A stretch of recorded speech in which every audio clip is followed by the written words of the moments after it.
ጤና ይስጥልን የተከበራችሁ የብሬዲዮ ቤተሰቦችና አድማጮች የዕለቱን ዜናዎችን እናሰማችኋለን። ዜናው የምናሰማችሁን ሀብታሙ አስፋና ታምሩገን ባለንበት ሰዓት አቆጣጠር የዛሬ ህዳር 27 ቀን 2018 ዓ.ም ዜናዎችን ከማሰማታችን በፊት አርዕስተ ዜናውን እናስቀድማለን። የተቀናጀና የተናበበ የፋኖ ወታደራዊ ኦፕሬሽንና ድሉ፣ አዲሱ ቫይረስና ክትባት፣ አሜሪካና የፖሊሲ ውሳኔ፣ ወራሪው ሰራዊትና የጤና ጣቢያዎች መውደም፣ ትግራይና ጫናው፣ የፋኖ የምህረት አዋጅ፣ ባጫ በአሜሪካ የሚወለዱ ህጻናት ጉዳይና ትራምፕ የሚሉና ሌሎችም ወቅታዊ ዜናዎች ያሉን ዝርዝሩን እንሆ።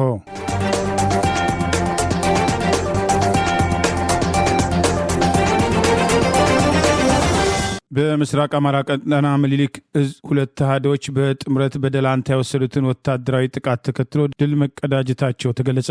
የአማራ ፋኖ ብሔራዊ ኃይል ምስራቅ አማራ ቀጠና ምኒልክ እዝ አሃዶች በጥምረት ተጋድሎ በማድረግ ድል መቀዳጀታቸውን በእዙ የደጋው መብረቅ ኮርና ምስራቅ አማራ ኮር 2 ዞብል አምባ ክፍለ ጦር በደላንታ ወረዳ በጥላት ላይ በጋራ ጥቃት ፈጽሞ ድል መቀዳጀታቸውን ዛሬ ህዳር 27 ቀን 2018 የነበረውን ወታደራዊ እንቅስቃሴ አስታኮ አፋብኃ ምስራቅ አማራ ቀጠና ምኒልክ እዝ ይፋ ባደረገው መረጃ ገልጿል። የምኒልክ እዝ የደጋው መብረቅ ኮር ጽናት ክፍለ ጦርና ኮር 2 ዞብል አምባ ክፍለ ጦር 3ኛ ራያ ሻለቃና 7ኛ ሻለቃ የጠላትን አከርካሪ በመስበር ታሪክን ባረገው ጃኖስና ቦረና ኪዳነ ምህረት ሰርተዋል በማለት የጠቀሰው መረጃ ዛሬ ህዳር 27 ቀን 2018 ዓ.ም ደላንታ ወረዳ ፀሐይ መውጫ አሮጌው ጃኖስ ላይ ከንጋቱ 12 ሰዓት እስከ ጠዋቱ 2 ሰዓት በዘለቀ አውደ ውጊያ በጠላት ስልጣን አስጠባቂ ወራሪ ሰራዊት ላይ ድል መቀዳጀታቸውን ጠቅሷል። የጠላትን ኃይል ስቦ በማስገባት የወራሪ ሰራዊት አባላት ላይ በጥምር አሃዶቹ በሰነዘሩት ጥቃት ከፍተኛ ሰብአዊና ቁሳዊ ኪሳራ በጠላት ላይ በማድረስ ጠላት ጥቃቱን ተከትሎ አስክሬንና ቁስለኛውን በተሽከርካሪ ወደ ቁስጤንጢና ካምፕ ሲያመላልስ መዋሉንም ገልጿል። በዳውንት ወረዳ በሁለቱ ውህድ የኮር ኃይሎች አይቀጡ ቅጣት የተገረፈው የአብይ አገዛዝ ስልጣን አስጠባቂ ወራሪ ሰራዊት ካፈርኩ አይመልሰኝ ባለበት መንገድ የሞትን ጽዋ እየተጋተ ይገኛል በማለት የነበረውን ወታደራዊ ውሎ አስታኮ የገለጸ ይኸው መረጃ በአራቱም የአማራ አቅጣጫ ለአማራ ቀለብ እየተደረገ ያለው ለአብይ አገዛዝ ስልጣን ሲባል ህይወቱን እያጣ ያለው ወራሪ ሰራዊት በየተሰለፈበት ሽንፈትን እያስተናገደ ሲሆን ለአብይ ስልጣን ሲባል ህይወታችንን አናጣም ያሉ ዛሬም ፋኖን እየተቀላቀሉ መሆኑን ይኸው መረጃ አስታውሷል። በእንዲህ እንዳለ በትላንትናው ዕለትም በተመሳሳይ በዚሁ ቀጠና ምኒልክ እዝ ኮር 2 ዞብል አምባ ክፍለ ጦርና የደጋው መብረቅ ኮር የጋራ አውደ ውጊያ አድርገው ድል መቀዳጀታቸውን አስታውሷል። ትላንት ዳር 26 ቀን 2018 ዓ.ም ከዛሬ ውጊያ በተጨማሪ በዳውንት ወረዳና በደላንታ ወረዳ መካከል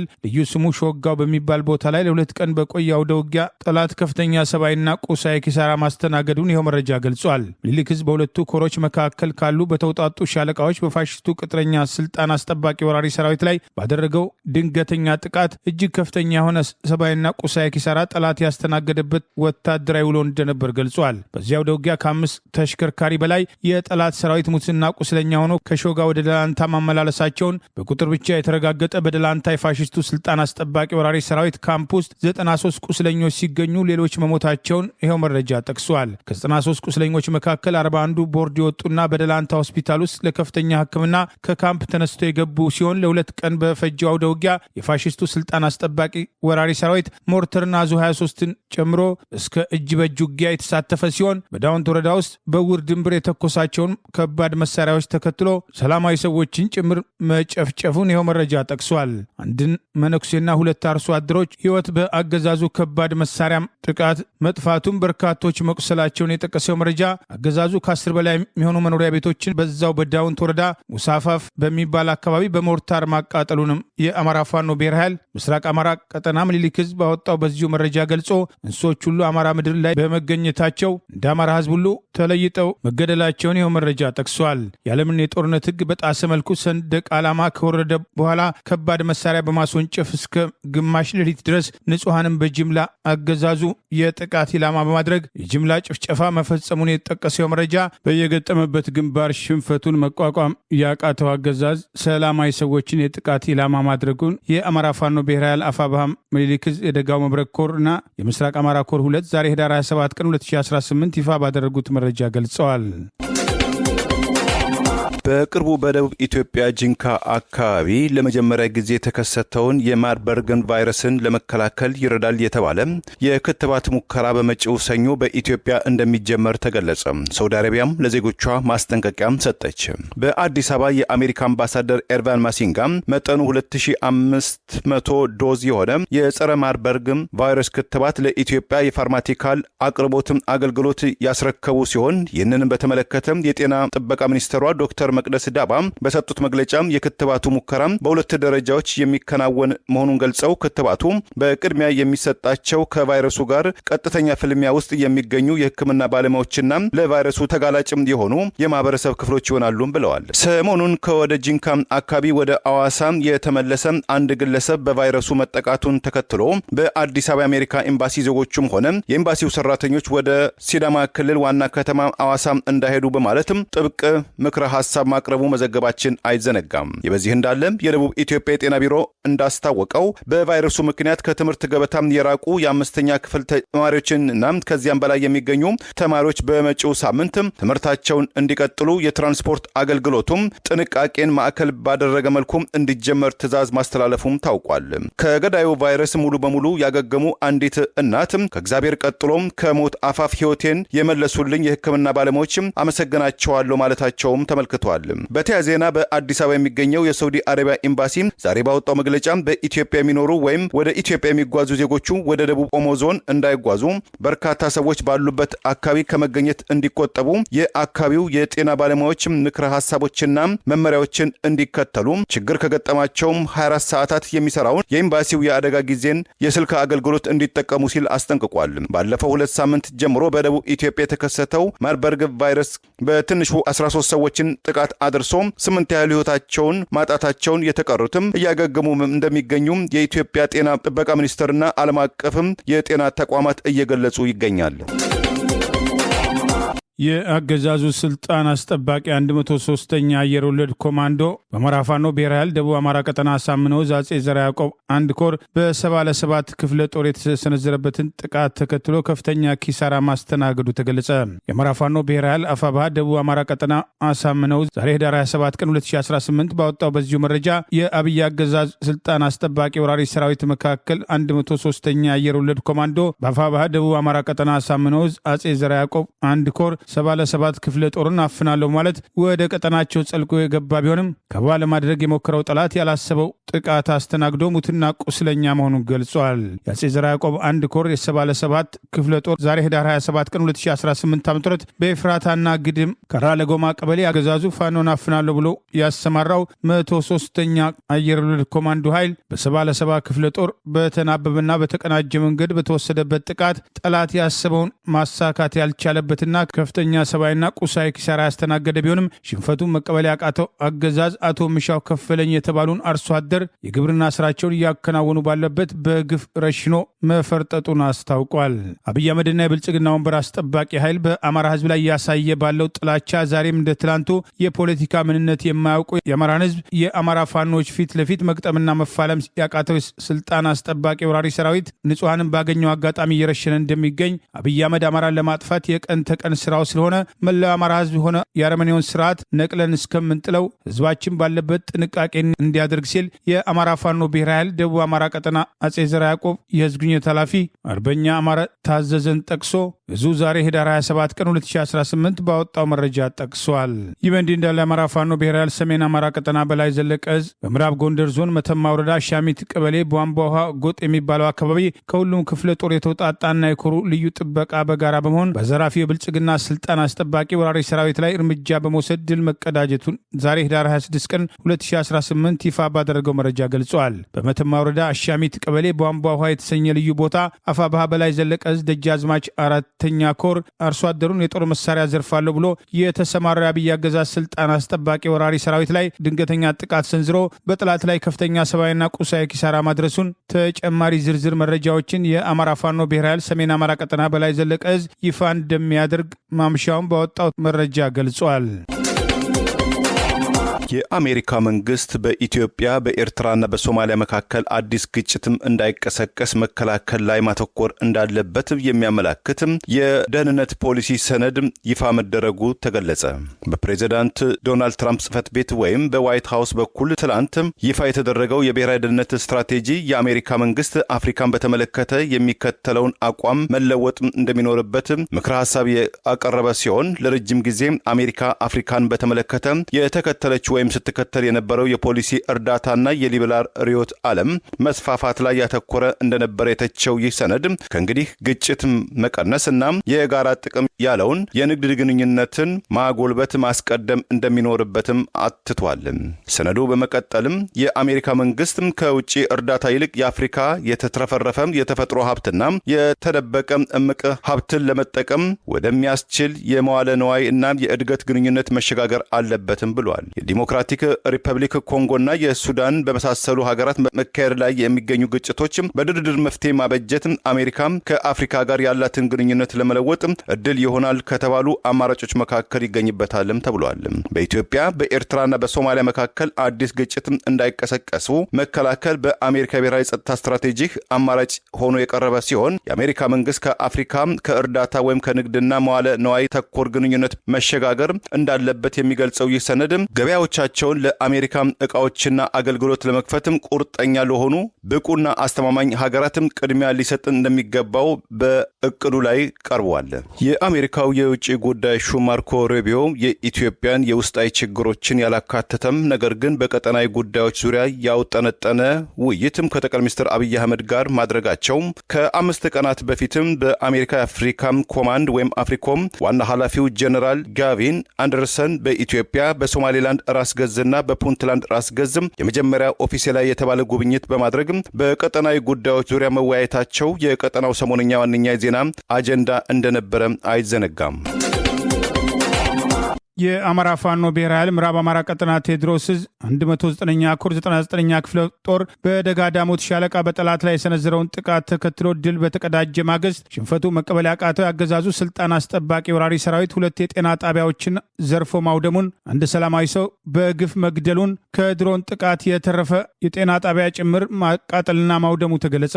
የአማራ ፋኖ ብሔራዊ ኃይል ምዕራብ አማራ ቀጠና ቴዎድሮስ ዕዝ 109ኛ ኮር 99ኛ ክፍለ ጦር ደጋ ዳሞት ሻለቃ ከባድ ጥቃት የሰነዘረበት የአብይ አገዛዝ ስልጣን አስጠባቂ ሰራዊት የደረሰበትን ሽንፈት ከመቀበል ይልቅ ዛሬም መሰረተ ልማትና ሰላማዊ ሰዎች ላይ ጥቃት በመሰንዘር የበቀል እርምጃ መውሰዱን አስታውቋል። በየሄደበት ቀጠና ያገኘውን ሀብትና ንብረት እያወደመና እየዘረፈ የሚገኘው ወራሪው ስልጣን አስጠባቂ ሰራዊት የሰቀላና የደልሙ ጤና ጣቢያዎችን ሀብት ንብረት የዘረፈ ሲሆን በተጨማሪም ፈንቴ ታረቀኝ የተባለ ግለሰብን በአሰቃቂ ሁኔታ መግደሉንም ገልጿል። እንስሳትን የገደለው የገበሬ እህል ያቃጠለና የልብስ የጫማና የሸቀጣሸቀጥ ሱቆችን ጭምር የዘረፈው ያገዛዙ ስልጣን አስጠባቂ ጦር ድርጊት ለአማራ ሕዝብ ስርዓቱ ያለውን የበቀል እርምጃ በግልጽ ያሳየ መሆኑ ተጠቅሷል። ይህ በእንዲህ እንዳለ የሰቀላው ጤና ጣቢያ ቀደም ሲል በድሮን ጥቃት ጉዳት ደርሶበት የነበረ ሲሆን ከድሮን የተረፈውን የጤና ተቋም የአብይ አገዛዝ ስልጣን አስጠባቂ አሸባሪ ወራሪ ኃይል ሙሉ ለሙሉ ከዝርፊያ የተረፈውን ንብረት በእሳት ማንደዱን ከአካባቢው የወጣው ተጨማሪ መረጃ ይገልጻል። ይህ በእንዲህ እንዳለ ቀደም ሲልም በከሃዲነት በፋኖ እንቅስቃሴ ውስጥ ገብቶ ያገዛዙን ተልዕኮ ይፈጽም የነበረው ማስረሻ ሰጤ ለአገዛዙ እጁን ከሰጠ በኋላ የተሰጠውን ተልዕኮ መሰረት አድርጎ ዛሬ አገዛዙ በተቆጣጠራቸው መገናኛ ብዙሃን ከአብይ አገዛዝ ጋር ያደረገውን ስምምነት መሰረት አድርጎ የአማራ ሕዝብ በማንነቱ እንዳይገደል፣ እንዳይሳደድ፣ እንዳይፈናቀል ተስማምተናል፣ የአማራ ሕዝብ እፎይታ አግኝቷል በማለት የሰጠው መግለጫ ስርዓቱ የአማራ ሕዝብን እየወጋ ባንዶችን እያስለፈለፈ ለመቀጠል ያለውን እቅድ ያሳያል ተብለዋል። የተፈናቀሉ ዜጎች እንዲመለሱ የአማራ ክልል እኩል መልማትና የመጠቀም መብት እንዲኖረው ማድረግ፣ በፋኖ ስም በፌዴራልም ሆነ በክልል ማረሚያ ቤት ያሉ አባላት እንዲፈቱ፣ የቆሰሉ ሰዎችን መልሶ የማቋቋም ስራ እንዲሰራ፣ አቅምና እውቀት ያላቸው አባላት እንዲሁም የወታደር ቁመና ያላቸው የጸጥታ ኃይሉ እንዲሁም ማህበረሰቡ እንዲቀላቀሉ ማስቻል በማለት የተመስገን ጥሩነህን ተልዕኮ በፋኖ እንቅስቃሴ ውስጥ አስቀድመው ይፈጽም ነበር የተባለው ማስረሻ ሰጤ ለአገዛዙ እጁን ከሰጠ በኋላ ተደረገ የተባለውን ስምምነት አስታኮ ዛሬ በሰጠው መግለጫ ጠቅሷል። ይህ በእንዲህ እንዳለ አማራ ህዝብ ላይ ግልጽ ወረራ ከመደረጉ በፊት የአማራ ህዝብ በተደራጀና በተጠና መንገድ ከልማት እቅድ ወደ ኋላ እንዲሆን ተደርጓል በማለት በክልሉ ምክር ቤት ሀሳባቸውን ያቀረቡት የቀድሞ የአማራ ክልል ብልጽግና ጽህፈት ቤት ኃላፊ የነበሩት አቶ ዮሐንስ ቦያለው ይህንን መናገራቸው እንደ ጥፋት የቆጠረው አብይ አህመድ ያለመከሰስ መብታቸው ሳይነሳ ተደብድበው እንዲታሰሩ በማድረግ በአዋሽ አርባ ጭምር የሰብአዊ መብት ጥቃት እንደተፈጸመባቸው አይዘነጋም። የአማራ ህዝብ ሲደርስበት የነበረ ጥቃትና አሁንም አልፎ አልፎ በተለያየ መልኩ የሚከሰተው ችግር መዋቅራዊ ጥቃት የምንለው ነው። ቀደም ብዬ ያነሳሁት ቀጥተኛ ጥቃት እንዳለ ሆኖ ይሄ መዋቅራዊ ጥቃት ሳይለንት ኪሊንግ የምንለው ወይም ደግሞ ድምፅ አልባ ግድያ በአማራ ህዝብ ላይ የተደቀነ አደጋ ስለሆነ ይህንን ምክር ቤቱ አይቶ አስፈላጊውን ዝግጅትና የመፍትሄ ሀሳብ ማምጣት አለበት ብዬ አስባለሁ። በዘመነ ኢህአዴግ ጊዜ የነበረው ቢያንስ 2 እና 3 ጉዳዮችን ማየት እንችላለን። አንደኛው የነበረን የህዝብ ቁጥር እንዳልነበረ አድርገህ ማባከን ነው። በዛ ምክንያት የአማራ ህዝብ ድምፅ አልባ ሞት ተካሂዶበታል። እስካሁን ያየቀጠለ ነው። በዛ የህዝብ ቁጥር ነው በጀት የሚመደብለት ማንኛውም ነገር የሚደረግለት። ከህዝብ ቁጥሩ መቀነስ በላይ እስካሁን ድረስ ያልተፈታው ዋነኛው ችግር ብዬ የማስበው የእድገት ምጣኔው በዛ ጊዜ በተሰፈረለት ስለሚመጠን የበጀት እድገታችንም የሚያድገው በጣም ዝቅተኛ በሆነ መልኩ ነው። የሌሎቹ በጣም በፍጥነት በሚያድግበት ሁኔታ የኛ በዝቅተኛ ሁኔታ እያደገ ወደ ኋላ እንድንቀር የሚያደርግ ነው። እስካሁን ያልተስተካከለ የበደል ስለሆነ ምክር ቤቱ አንክሮ ሰጥቶ በፌዴሬሽን ምክር ቤት የሚሆን በፌደራል መንግስት ይሄ ነገር የሚስተካከልበት ሁኔታ መፍጠር መቻል አለበት። ሌላው የማምከን ሌሎች የተሰሩትን ስራዎች ሁላችንም እናውቀዋለን። ከዛ አልፎ የማንነት ጥያቄ አለ። ይሄም ስትራክቸራል ቫዮለንስ የምንለው ነው። አንዳንድ ክልሎች አዳዲስ ክልሎች ተቋቁመዋል። በዚህም ደስተኛ ነው የአማራ ህዝብ፣ እንኳን ደስ አላችሁ ማለት እንፈልጋለን። በሌላ በኩል ደግሞ በአማራ ክልል ያሉ ጥያቄዎች እስካሁን አይነሱም፣ ቢነሱም ተገቢው ምላሽ አልተሰጠው። የራያ የወልቃይት ጉዳይ እስካሁን እየተንከባለለ ያለ ነው።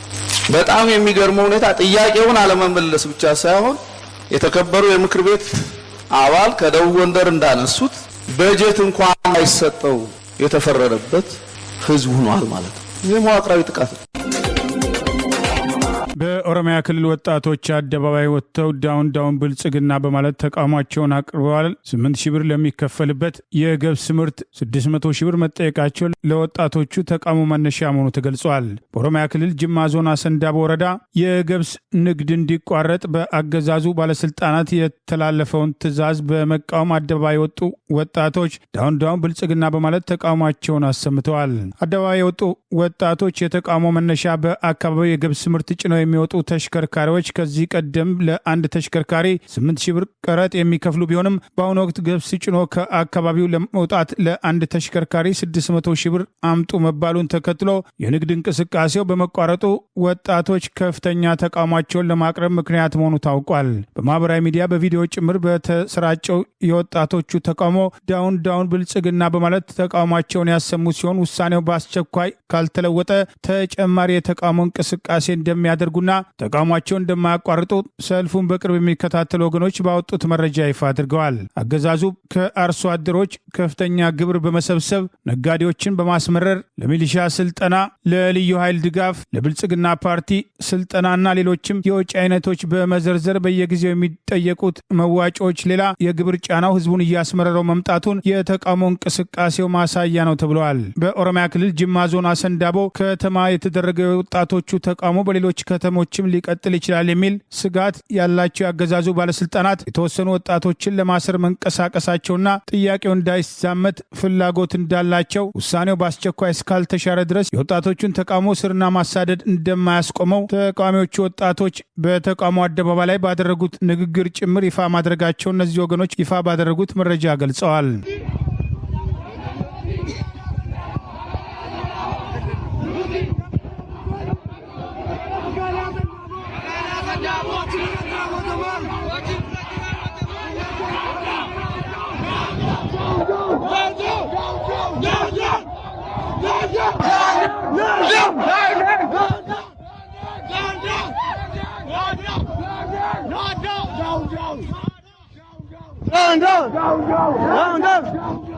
Down.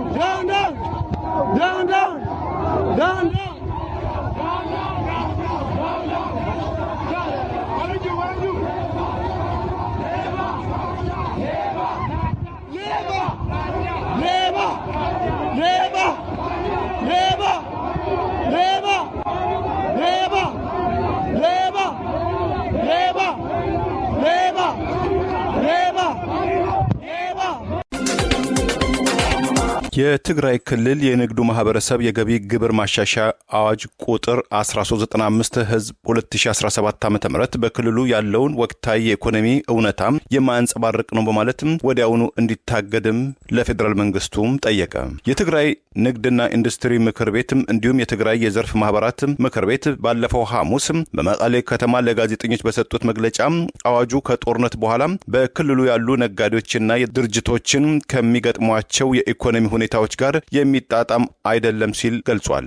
የትግራይ ንግድና ኢንዱስትሪ ምክር ቤት የቦርድ አባል የሆኑት አቶ ቶማስ ዋሲዮንና ምክትል ፕሬዚዳንቱ ጸጋይ ሀድጉ መሸሻው የንግድ ድርጅቶችን በጦርነት ወቅት ያጋጠማቸውን ከፍተኛ ኪሳራ፣ የብድር ወለድ መጠን በእጅጉ መጨመርና ከፌዴራል በኩል እነዚህን ችግሮች ለመፍታት የሚረዱ ተጨባጭ እርምጃዎች አለመኖራቸውን ከግምት ውስጥ ሳያስገባ መጽደቁንና ወደ ተግባር መግባቱን ገልጸዋል። በማከልም በአገር በቀል የኢኮኖሚ ማሻሻያ ፕሮግራም ሲጸድቅም የትግራይ ንግድ ማህበረሰብ ማሻሻያውን በመቅረጽ በማውጣቱና በማጽደቁ ሂደት ውስጥ ተወካይ ወይም ተሳታፊ አልነበረም ሲሉም ምክንያትም አቅርበዋል። ማህበራቱ በክልሉ የንግድ እንቅስቃሴ ላይ ለተፈጠረው ችግር መፍትሄ ለማግኘት ለጠቅላይ ሚኒስትር አብይ አህመድ በይፋ ደብዳቤ መጻፋቸውን ያረጋገጡ ሲሆን የትግራይ ክልል ገቢዎች ልማት ባለስልጣን በቀጣዩ ዓመትም አዋጁን ለመተግበር የሚያስችሉ ጊዜያዊ መመሪያዎችን ማውጣቱን ገልጸዋል።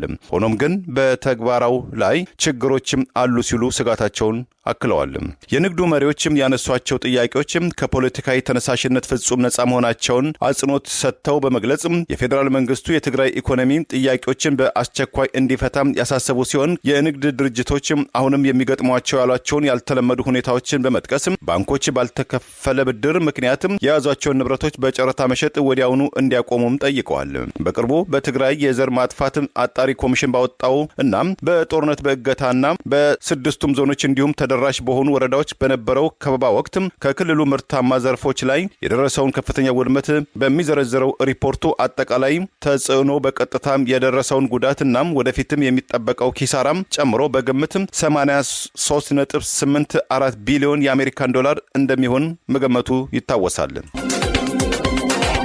የአማራ ፋኖ ብሔራዊ ኃይል አፋባ ምስራቅ አማራ ቀጠና ምኒልክ ዕዝ ንጉስ ሚካኤል አሊኮር ለባንዶች የመጨረሻ ያለውን ማስጠንቀቂያ ሰጥቶ የምህረት ጥሪ ያቀረበ። የአማራ ህዝብ የህልውና ትግል ከመጀመሩ በፊት በማንነቱ በተለያዩ አገሪቱ አካባቢዎች ተሳዶ የሚገደልበትና የሚሳደድበት አዲስ አበባ ጭምር አይግባ በሚል የሚደረገው ክልከላና ማንገላተት ከአዲስ አበባና አዲስ አበባ ዙሪያ ጭምር በማንነቱ ሲደረግ የነበረ የማፈናቀል እርምጃን መሰረት በማድረግ በተደጋጋሚ አትግደሉን የሚል ሰላማዊ ሰልፍ ሲደረግ ጭምር ለቅሶ አይሰለቻቸውም ወይ በማለት ይሳለቅ የነበረው ብልጽግና የአማራ ህዝብ ላይ የከፈተውን ቀጥተኛ ጦርነት ተከትሎ ህዝቡ ራሱን ለመከላከል በፋኖ ልጆቹ እያደረገ ያለው ተጋድሎ ተጠናክሮ በቀጠለበት በዚህ ወቅት ዛሬም ከአገዛዙ ጋር በባንዳነት የተሰለፉ ወገኖች የመጨረሻ ያሉትን እድል ተጠቅመው የሰጣቸውን ምህረት መሰረት አድርገው ትግሉን እስካልተቀላቀሉ ድረስ በባንዳ ላይ የሚወሰደው እርምጃ ተጠናክሮ እንደሚቀጥል አስታውቋል። ፋኖ የአማራን ህዝብ ህልውና ለማስከበር እያደረገ ያለውን ተጋድሎ በተጠናከረ መንገድ የቀጠለበት ድርጅት ያቅሙ ከጊዜ ወደ ጊዜ እያደገና አንድ የተሟላና የጠነከረ ድርጅት ለመፍጠር የሚደረገው እንቅስቃሴ መቀጠሉን ያስታወቀው የንጉስ ሚካኤል አሊኮር አዛዥ አርበኛ አብነው ታደሰ አገዛዙ በአማራ ህዝብ ላይ የከፈተውን ጦርነት ተከትሎ ዛሬም ድረስ ጦርነቱ እንዲቀጥል የባንዳ ሚና ህዝቡን በማስጨፍጨፍ የጥቃት ኢላማ በማድረግ ቀላል እንዳልነበር አስታውሶ ባንዳ ይሆን ሁሉ ለራሴ በል እንግዲህ ባንዳ አንምርም፣ አንዲት ብርጭቆ ውሃ ውስጥ ጠብታ አንድ መርዝ ከተጨመረ ውሃ ይመረዛል በማለት በባንዶች ላይ የማያዳግም እርምጃ እንደሚወሰድ አስጠንቅቆ የምህረት አዋጅ ይፋ አድርጓል። የአማራን ህዝብ ክብርና ጥቅም የሚያስከብር እንዲሁም አማራ የሚለውን ስም በበጎ የሚያስጠራ አባቶቻችንን አትንኩኝ ባይነት የሚዘክር ድንቅ ስራ እየሰራ ያለው የአማራ ፋኖ ከድሉ አደባባይ ሳይደርስ ለመመለስ የሚታትር ባንዳ መጨረሻው ሞት ነው በማለት ያስጠነቀቀው ይኸው መግለጫ ከእንግዲህ በራሳችን ባንዳዎች ላይ የምንወስደው እርምጃ ከባድ እንደሚሆን ጥርጥር የለውም በማለት ይህ እርምጃ ከመወሰዱ በፊት የምህረት ጥሪ አቅርበዋል። መከላከያ ሰራዊት የብልጽግና ወንበር አስጠባቂና የአብይ አህመድ ገረድ ነው ያለው አዛዡ ይህን ሰራዊት አጥፍቶ አብይን ለፍርድ ማቅረብና የአማራን ህዝብ እንባ ማበስ የፋኖ ግዴታ መሆኑን አውቃችሁ ሚሊሻ፣ አድማ ብተናና ፖሊስ እንዲሁም መከላከያ ውስጥ ዘመድ ወዳጅ ያላችሁ አማሮች መክራችሁ ወደ ቤት አስገቡ። በተለይ ሚሊሻ በአስቸኳይ ቢቻል አዳሩን ወደ ቤቱ እንዲገባ ይነገረው። ይህ ሳይሆን ቢቀር እኛ እንግዲህ ባንዳን ስለማንምር በገቡበት ገብተን እንደመሳለን ሲል ጥሪ አቅርበዋል። ይህ አዋጅ ታውጆ የሚተርፍ ባንዳ ላይኖር ይችላል። አንዳንዶች ተደብቀው ውለው ቢያድሩም መጨረሻቸው አያምርም በማለት መንግስት ነኝ ባዩ አገዛዝ አሽመድምደነዋል፣ ክልላችን ከ180% በላይ ተቆጣጥረናል። ይህን ሀቅ ቢቢሲም ለዓለም አውጆታል። በቅርቡ የማዕከላዊ መንግስት መቀመጫ የሆነችውን አዲስ አበባ ከተማ እንደምንቆጣጠር ተገማች ነው። አዎ ፋኖ በጎጃምና በሸዋ እንዲሁም በሸዋና በጎንደር ብሎም ወሎ ሰፊ ግዛት ተቆጣጥሮ እያስተዳደረ ሲሆን ወደፊት የሚያደርገውም ግስጋሴ እንደቀጠለ ገልጾ ለባንዶች የመጨረሻ ያለውን እድል ሰጥቶ የምህረት ጥሪ አቅርበዋል። አገዛዙ በአማራ ህዝብ ላይ እየፈጸማቸው ያለው ጭፍጨፋዎችን በማስታወስ ባንዶች ለመጨረሻ ጊዜ ከዛሬ ህዳር 27 ቀን 2018 ጀምሮ እስከ ታህሳስ 15 ቀን 2018 ድረስ የሚቆይ የምህረት አዋጅ ይፋ መደረጉን አውቀው ይህንን ወርቃማና ታሪካዊ ድል እንዲጠቀሙበት ከወዲሁ እናሳስባለን ሲል ጥሪ አቅርበዋል። ህዝባቸውን መበደላቸው እንዲበቃ ጠላትን ከድተው ለሚመጡ በበኩሉ ለሚያስረክቡት ትጥቅ ጭምር ተገቢውን ካሳ በመስጠት ወደሚፈልጉት ቦታ መላክ እንደሚችሉ አስታውቋል። በአገዛዙ መከላከያ ውስጥ ያሉ የአማራ ብሔር ተወላጆችም የተሰጣቸውን የመጨረሻ ድል ተጠቅመው እንደ አድማ ብተና ሚሊሻና ፖሊስ ሁሉ ትግሉን እንዲቀላቀሉ የአማራ ፋኖ ብሔራዊ ኃይል ምስራቅ አማራ ቀጠና ምኒልክ ዕዝ የንጉስ ሚካኤል አሊ ኮር አዛዥ አርበኛ ብነው ታደሰ ዛሬ ባስተላለፈው የትግል ጥሪ ይፋ አድርጓል። የአሜሪካ ጠቅላይ ፍርድ ቤት ኢትዮጵያንን ጨምሮ የሌላ አገር ዜጎች ያላቸው ሰዎች በአገሪቱ ውስጥ የሚወልዷቸውን ልጆች የአሜሪካ ዜግነት የማግኘትም ህገ መንግስታዊ መብት ያላቸው መሆኑን ወይም አለመሆኑን በተመለከተ የሚያደርገውን ክርክር ሊመለከት መሆኑን አስታወቀ። ፕሬዚዳንት ዶናልድ ትራምፕ ባለፈው ዓመት ጥር ላይ ወደ ነጩ ቤተ መንግስት በገቡ በመጀመሪያው ዕለት ካሳለፏቸው ውሳኔዎች አንዱ አሜሪካ ምድር ላይ በሚወለዱ የሌላ አገር ዜጎች የአሜሪካ ዜግነት መብታቸውን የሚገድበው ህግም አጸናለሁ ማለታቸው ይታወሳል። ትራምፕ በዕለቱ ባፈረሙት ፕሬዚዳንታዊ ትዕዛዝ ወይም ኤክስኪዩቲቭ ኦርደር በህገ ወጥ መንገድ ወደ አገሪቱ ከገቡ ወላጆች አሜሪካ ውስጥ የሚወለዱ ልጆች ዜግነት እንዳያገኙ አድርገዋል። ይሁን እንጂ በዝቅተኛ ደረጃ ያሉ በርካታ የአገሪቱ ፍርድ ቤቶች ውሳኔውን ተፈጻሚ እንዳይሆን ሲያግዱ መቆየታቸው አይዘነጋም። አሁን በዚህ ጉዳይ ላይ በጠቅላይ ፍርድ ቤት ይደረጋል የተባለው ክርክር ገና ቀን ያልተቆረጠለት ሲሆን በፍርድ ቤቱ ውሳኔ እስከሚሰጥ ድረስም ወራትን ሊፈጅ ይችላል ተብሏል። ፍርድ ቤቱ የሚያሳልፈው ውሳኔ ምንም ይሁን ምን ፕሬዚዳንት ዶናልድ ትራምፕ በስደተኞች ላይ በከፈቱት ዘመቻ ላይ እንዲሁም አሜሪካዊ ዜጋ መሆን ምን ማለት ነው የሚለውን ከፍተኛ ተጽዕኖ ይኖረዋልም ተብሏል። የዲፕሎማቶችና የውጭ አገር ወታደር ልጆች ከሆኑት በስተቀር ማንኛውም አሜሪካ ውስጥ የሚወለድ ሰው የአገሪቱ ማለትም የአሜሪካ ዜግነትን እንዲያገኝ ያስቻለው 14ኛው የህገ መንግስት ማሻሻያ ወይም አመንድመንት የተደረገው ከ160 ዓመት ገደማ በፊትም ሲሆን የህገ መንግስቱ ማሻሻያውን አሜሪካ ውስጥ የተወለዱ ወይም በህግ የዜግነት መብት ያገኙና ለአገሪቱ ስልጣን የሚገዙ ሰዎች በሙሉ የአሜሪካ ዜጎች ናቸው በማለትም ደንግጎታል። ፕሬዚዳንት ዶናልድ ትራምፕ ባለፈው ዓመት የፈረሙት ፕሬዚዳንታዊ ትዕዛዝ በህገወጥ መንገድ ወይም በጊዜያዊ ቪዛ ወደ አሜሪካ ከገቡ ወላጆች የሚወለዱ ህጻናት የዜግነት መብታቸውን እንዳያገኙ የሚያከላክል መሆኑ አይዘነጋም። ይህ ውሳኔ የፕሬዚዳንት ትራምፕ አስተዳደር የአገሪቱን የኢሚግሬሽን ስርዓት ለመቀየር እንዲሁም ለብሔራዊ ደህንነትና የህዝብ ደህንነት ከፍተኛ ስጋት ነው በማለት የሚገልጸውን የስደተኞች ጉዳይ ለመዋጋት እየወሰዳቸው ካላቸው እርምጃዎች አንዱ መሆኑ ተመልክቷል። የፕሬዚዳንት ዶናልድ ትራምፕ አስተዳደር በ14ኛው የህገ መንግስቱ ማሻሻያ ላይ የተጠቀሰውን ለአገሪቱ ስልጣን የሚገዙ የሚለውን ሐረግ በጊዜያዊነት ወይም ህጋዊ ባልሆነ መንገድ ወደ አሜሪካ ከገቡ ሰዎች የሚወለዱ ልጆችም አያካትትም በማለትም ይከራከራል። የኢህአፓ የድጋፍ ሰጪ ኮሚቴ ከውጭ ባወጣው መግለጫ ብልጽግና ዛሬ ይደረጋል የተባለውን ህዝባዊ ስብሰባ በጫና እንዳይካሄድ ማድረጉን ራሱን ራቁቱን ያስቀረ እርምጃ እንደነበር ጠቅሷል። የኢትዮጵያ ህዝብ አብዮታዊ ፓርቲ ኢህአፓ የውጭ ድጋፍ ኮሚቴ ባወጣው መግለጫ ዛሬ ህዳር 27 ቀን 2018 ዓ.ም ኢህአፓ የጠራ በአዲስ አበባ ዲ አፍሪክ ሆቴል የሚካሄደው ህዝባዊ ስብሰባ እንዳይካሄድ መደረጉ የህዝብ የመሰብሰብ መብትን በማፈን የሚጸና ስርዓትን እንደማይኖር ብልጽግና ራቁቱን ቀርቷል ሲል በዚሁ መግለጫ ጠቅሷል። ብልጽግና ስብሰባው እንዳይካሄድ በቀጥታ የሚሆን በተዘዋዋሪ መንገድ የተለመደ የዲሞክራሲ የሆነ የዜጎች ነጻነት የመሰብሰብ መብት አፈናውን በመጠቀም ስብሰባው እንዳይካሄድ ማድረጉን የጠቀሰው መግለጫ በዚህ ተግባሩ ብልጽግና ጸረ ዲሞክራሲነቱን ይበልጥ እያረጋገጠ ብቻ ሳይሆን ህዝቡን ከአዳራሹ ስብሰባ በላይ ለከፋ አመፅ እንዲዘጋጅ እያደረገው ጭምር መሆኑን ጠቅሷል። ኢህአፓ ዛሬ ለህዳር 27 ቀን 2018 ዓ.ም የጠራውን ህዝባዊ ስብሰባ በሰላም እንዲያካሄድ ሊፈቅድ እንደማይችል ቀደም ሲል ተገማሽ እንደነበር የጠቀሰው መግለጫ በተለይም ምርጫ ይካሄዳል በሚባልበት በአሁኑ ሰዓት በሀገራችን ውስጥ ነጻና የህዝብ ፍላጎት በትክክል የሚገለጥበት ምርጫ ለማካሄድ እንደማይቻል የህዝብ መሰረታዊ መብት ማክበር ያገዛዙ ፍላጎት እንዳልሆነ ይበልጥ የተረጋገጠበት ይፋ ማስረጃ ጭምር መሆኑን ጠቅሷል። ህዝብ የሚፈልገውን ለመምረጥ አማራጮች እነማን እንደሆኑ ማወቅ መብቱ መሆኑን ያስታወሰው የኢህአፓ ድጋፍ ሰጪ ኮሚቴ መግለጫ ይህን ማድረግ ደግሞ መሰብሰብና በተቃዋሚነት የቆሙ አማራጭ ኃይሎች የሚያቀርቡትን ራዕይ ማወቅ የሚችልበት ምህዳር እንዲኖር ግድ እንደሚል ጠቅሷል። ባለፉት 7 ያገዛዙ ዘመን ብልጽግና ምን እንደሆነ በግልጽ የሚታወቅ መሆኑን ያስታወሰው መግለጫ በዚህ ስብሰባ ማደናቀፍ ተግባሩ ደግሞ እውነተኛ ገጽታውን ጸረ ዲሞክራሲና አፋኝ አገዛዝ መሆኑን ይበልጥ እንዲታይ ማድረጉን ጠቅሷል። ይህ ህዝባችን ሊሸከመው የማይችል ነውና የማይገባው ዘግናኝ ጉዳይ ነው በማለት ድርጊቱን አውግዟል። ኢህአፓ በአዲስ አበባ እንዲካሄድ ጠርቶ የነበረው ስብሰባ ህዝቡ በዕለት ተዕለት ህይወቱ እየገጠመው በሚገኝ ማቆሚያ በሌለው የከፋ የኑሮ ውድነት ራስና ቤተሰቡን ለማቆየት የዕለት ጉርስ ለመጠለያው የቤት ኪራይ የሚሆን አጥቶ ባለበት አጠቃላይ ኑሮ አሳዛኝና እጅግ አስጨናቂ ባደረገው የአገሪቱ ሁኔታ ላይ ለመምከር የነበረ መሆኑን አስታውሶ ጥሪው የህዝብ ብሶት መገለጫ የህዝብን ብሶት ማስተገበያ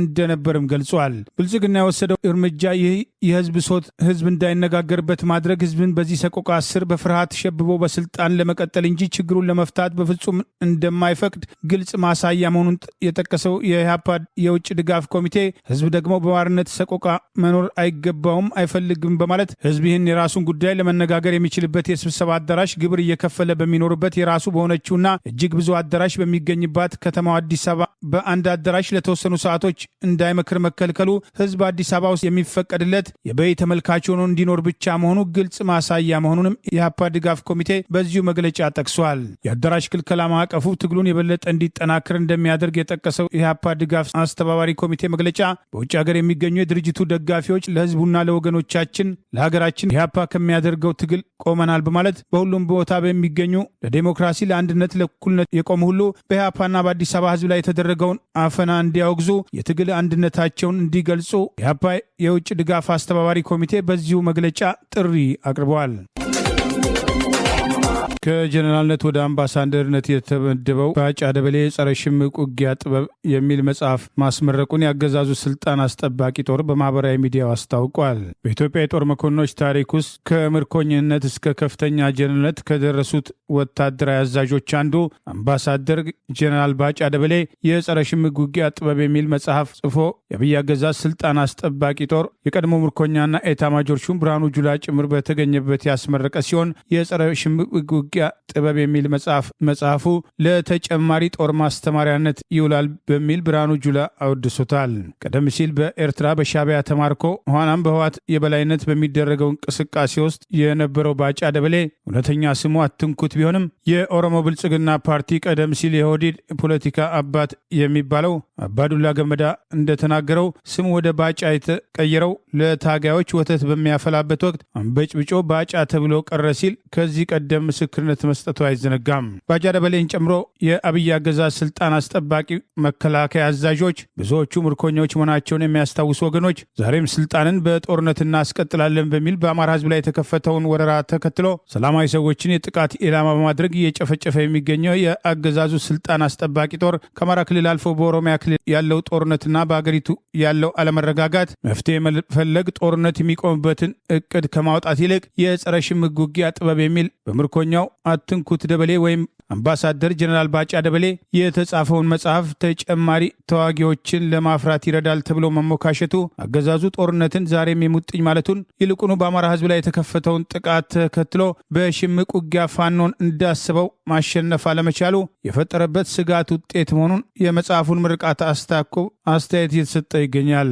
የአብይ አገዛዝ ከህወሓት ጋር አድርጎት የነበረውን የመጀመሪያ ዙር ጦርነት ተከትሎ ጦርነቱን ወደ አማራ ክልል ስቦ ባስገባበት ወቅት የአማራ ህዝብ ለመብቱ ሲል መዋጋት አለበት በሚል በአደባባይ ቀሰቅስ የነበረው አትንኩት ወይም አምባሳደር ጀነራል ባጫ ደበሌ የአማራ ህዝብ ለህልውናው የሚያደርገውን ትግል ለማጥላላት መሞከሩ በአንድ ወቅት ወቀሳ ሲያስከትልበት እንደነበር አይዘነጋም። የእኛ ሀገር ጦር መሪዎች የሚጽፉት መጽሐፍ ታሪክ ላይ ያተኩራል ያለው የቀድሞ ምርኮኛና ኤታማዦር ሹሙ ብርሃኑ ጁላ የጸረ ሽምቅ ውጊያ ጥበብ መጽሐፍ ግን ሳይንሳዊ ነው፣ በተግባር ያረጋግጡት ደግሞ ጀነራል ባጫ ናቸው ማለት እርስ በርስ የተወዳደሱበት የመጽሐፍ ምርቃት ዛሬ መከላከያ የሚባለው የተወሰነ ቡድን ፍላጎት ለማስቀጠል እየተንቀሳቀሰ ያለ በአገር ውስጥ ጦርነት በጦር ወንጀልና በዘር ጭፍጨፋ ተጠያቂ የሚሆንና መሪዎቹም የቀድሞ ምርኮኛና ኤታማዦር ሹም ብርሃኑ ጁላን ጨምሮ በጦር ወንጀልና በዘር ማጥፋት ተጠያቂ መሆናቸውን ዛሬ መዘንጋታቸውና ለተጨማሪ ጦርነትና እቅድ ማሰባቸው በወቀሳ እየተነሳ ይገኛል። የአማራን ህዝብ አደባባይ ለመብት ተነስ፣ መንገድ ዝጋ፣ ተዋጋ ሲል ከህወሓት ጋር የነበረውን ጦርነት አስታኮ ሲቀሰቅስ የነበረው አትንኩት አምባሳደር ጀነራል ባጫ ደበሌ በጠመንጃ የሚፈታ ችግር የለም፣ ወንበር ስበህ ትቀመጣለህ እንጂ ቃታ ስበህ በረሃ አትገባም በማለት በዚሁ መጽሐፍ ምረቃ ላይ መናገሩ የአገዛዙን የፖለቲካ አጀንዳ ለማስፈጸም ትላንት ለመብት ተነስ ሲሉት የነበረውን አማራ ዛሬ ለመብቱ መታገል ሲጀምርና እስክናጠፋ ድረስ እጅህን አጣጥፈ ጠብቅ የማለት ቅስቀሳ አካል አድርገው አንዳንዶች በወቀሳ ተችተውታል። የኤርትራ መንግስት ያለ ፍርድ ቤት ውሳኔ ለ18 ዓመታት አስሮም ሰሞኑን በነጻ ያሰናበታቸው 13 ታሳሪዎች ጉዳይ ከዋሻው ማዶ ብርሃን ፈንጣቂ ነው በማለትም ታዋቂቷም ኤርትራዊት የሰብአዊ መብት ተሟጋች ምኞቷን ገለጸች። የኤርትራ መንግስትም እጅግ አደገኛ በተባለው ማይ ሰርዋ ወታደራዊ እስር ቤት ውስጥ ላለፉት 18 ዓመታት ካሰራቸው ታዋቂ እስረኞች መካከል ኤርትራም ከኢትዮጵያ ከመገንጠሏ በፊት በፈረንጆቹ 1980ዎች በሩሲያ ሞስኮ የተካሄደው የኦሎምፒክ ውድድር በብስክሌት ጋላቢነት ተሳታፊ የነበረው የ69 ዓመቱ አትሌት እና የንግድ ሰው ዘረ እግዚአብሔር ገብረ ሕይወት ጨምሮ የፕሬዝዳንት ኢሳያስ አፈወርቂ የአገር ውስጥ የደህንነት ኃላፊ የነበሩት ኮሎኔል ሰለሞን ገብረ ድንግልን የግድያ ሙከራ ጋር በተያያዘ የተጠረጠሩ ወደ 30 የሚጠጉ ኤርትራውያን በቅድሚያም ታስረው በኋላም ወደ 20 የሚጠጉት ወገኖች በእስር ቤት ውስጥ እንዲቆዩ መደረጋቸውን ቢቢሲ የትግርኛው ክፍለ ጊዜ ማንነታቸው እንዳይገለጽ የጠየቁ የታሳሪዎች ቤተሰቦችን ጠቅሶ መዘገቡን እኛ መዘገባችን ይታወሳል።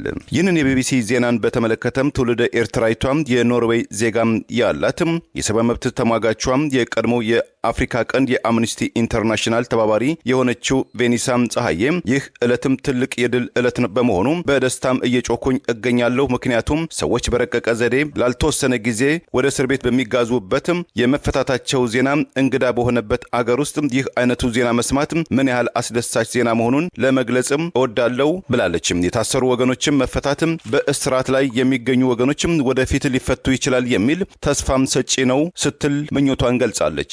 ትውልደ ኤርትራዊቷም የሰብአዊ መብት ተሟጋቿ ቬኒሳም አጎትም የ73 ዓመቱ ኤርትራዊ ጋዜጠኛ ስዩም ፀሐዬ ኤርትራን የመጀመሪያውን ብሔራዊ ቴሌቪዥን ጣቢያ እንደ ፈረንጆቹ አቆጣጠር በ1993 ስታቋቁም ዋና ኃላፊ ከመሆኑም ባሻገር ወደ ግል ሚዲያው በመሻገር ሴቲት ለተባለው የግል ጋዜጣ ፎቶግራፈር በመሆን የተንቀሳቀሰ ሳለ ከ13 የሙያ አጋሮቹ ጋር በወርሃ መስከረም እና ጥቅምት 2001 ኤሮፓ አቆጣጠር በኤርትራ መንግስት የጸጥታ ኃይሎች በተካሄደ ጸረ ነጻ ፕሬስ ዘመቻ ለእስራትም ተዳርጎ ዛሬ ድረስ አለመለቀቃቸውን ሲፒጄን ጨምሮ የተለያዩ የመገናኛ ብዙሃን መብት ተሟጋቾች ይለቀቁ ተማጽኖ እያቀረቡ እንደሚገኝ ታውቋል። ለዛሬ ያሉን ዜናዎች እነዚህ ናቸው። ዜናውን ስታደምጡ ለቆያችሁ የህብር ሬዲዮ ቤተሰቦችና አድማጮች ምስጋናችን ድረሳችሁ። የህብር ሬዲዮ ኦፊሻል ቻናላችንን ሰብስክራይብ ያላደረጋችሁ ሰብስክራይብ በማድረግ በተጨማሪም የደውል ምልክቱን በመጫን የህብር ሬዲዮ ቤተሰብ እንድትቀላቀሉ በአክብሮት እንጋብዛለን። እንደ ወትሮ ሁሉ የህብር ሬዲዮ ቤተሰቦች ፕሮግራሞቻችንን ላይክ በማድረግ ሼር በማድረግ አስተያየቶቻችሁን በመስጠት አብሮነታችሁን ትገልጹ በአክብሮት እንጠይቃለን።